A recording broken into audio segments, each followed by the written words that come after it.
Après que le temps se soit arrêté et qu'une porte se soit ouverte dans la classe de Suo, il se demande ce que c'est et ce qu'il doit faire. Cha lui avait dit qu'il ressemblait à son père et se demande ce que son père aurait fait dans cette situation, puis s'avance et traverse la porte. Arrivé de l'autre côté, il se demande où il est tombé.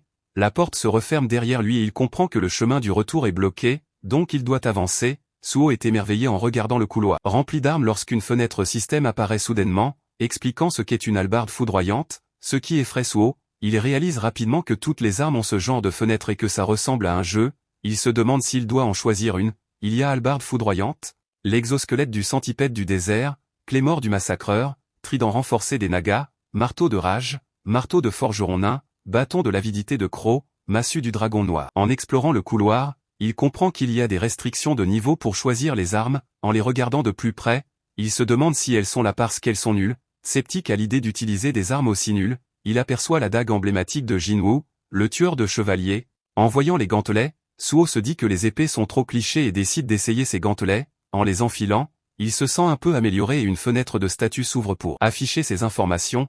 Plus tard, alors qu'il erre dans les couloirs, il passe devant un chevalier qui soudainement lève son épée et la bête sur Suo qui parvient tout juste à réagir et à bloquer, se demandant ce qu'il se passe, avant de se concentrer.